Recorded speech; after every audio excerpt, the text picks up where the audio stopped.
പാലക്കാട് ചുള്ളിപ്പള്ളത്ത് കാട്ടാനയുടെ പരാക്രമം. പ്രദേശവാസിയായ സുധീഷിന്റെ 11 തെങ്ങുകൾ കാട്ടാന പിഴുതിട്ടു.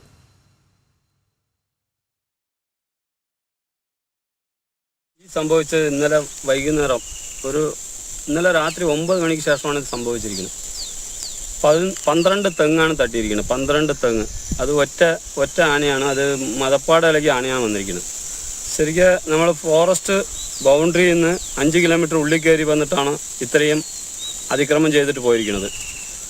ഈ തെങ്ങുകൾക്ക് മുഴുവൻ കിങ് ഫ്രാക്കർ സ്ഥലമെടുപ്പ് എന്നതിൻ്റെ പേരിൽ നമ്പർ അടിച്ച് അവർ 3ാം ഘട്ടം സർവേയും കൂടി കഴിഞ്ഞിട്ട് പോയതാണ്. ഒന്ന് അവർ എടുത്തതാണെങ്കിൽ അതിൻ്റെ പേരിലാവും. ഇപ്പോൾ അവർ എടുക്കണമില്ല. നമ്മളുടെ ബുദ്ധിമുട്ട് ഇത്രയും 1200ഓളം ഏക്കർ ഇരുഭൂ കൃഷി ചെയ്തുകൊണ്ടുള്ള ഭൂമിയാണ് ഈ കിടക്കുന്നത്. ഇതിൻ്റെ അവസ്ഥ വലിയ അവസ്ഥയിലാണ്. കൂടുതൽ വിവരങ്ങളുമായി അരുൺ ആലത്തൂർ ചേരുന്നുണ്ട്. അരുൺ, ഒരുപക്ഷെ ആന ഇറങ്ങുന്ന ഒരു ഭീതിയിൽ തന്നെയാണ് അവിടുത്തെ ജനങ്ങളുള്ളത്. ഇനിയും ആനയുടെ ആക്രമണം ഉണ്ടാകുമോ എന്നുള്ളൊരു ഭീതിയുണ്ട്. എന്താണ് നിലവിലെ സാഹചര്യം?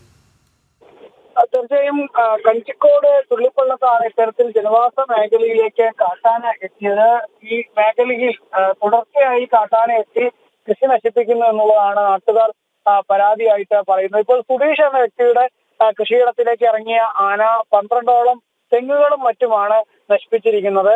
ഈ മേഖലയിൽ 2 മുതൽ കൃഷി ചെയ്തുകൊണ്ടിരുന്നതാണ്. പക്ഷേ ഇപ്പോൾ ഈ സ്ഥിരമായിട്ട് കാട്ടാന മേഖലയിലേക്ക് എത്തുകയും കൃഷി നശിപ്പിക്കുകയും ഒക്കെ ചെയ്യുന്നത് കൊണ്ട് തന്നെ അവർക്ക് യാതൊരു തരത്തിലും കൃഷിയുമായി മുന്നോട്ട് പോകാൻ കഴിയുന്നില്ല എന്നുള്ളതാണ് നാട്ടുകാർ പറയുന്നത്. അതുകൊണ്ട് തന്നെ ഈ ജനവാസ മേഖലയിൽ കാട്ടാന എത്തുന്നത് തടയുന്നതിന് ഒരു ശാശ്വത പരിഹാരം വേണം എന്നുള്ളതാണ് നാട്ടുകാർ ആവശ്യപ്പെടുന്നത്. അതിനുവേണ്ടി ജനവാസ മേഖലയിലേക്ക് ആനകൾ ഇറങ്ങാതിരിക്കാൻ സോളാർ ഫെൻസിംഗ് ഒക്കെ കൃത്യമാക്കുന്നതും മറ്റ് നടപടികൾ അധികൃതരുടെ ഭാഗത്തു നിന്നുണ്ടാവണം എന്നുള്ളതാണ് കർഷകർ ആവശ്യപ്പെടുന്നത്.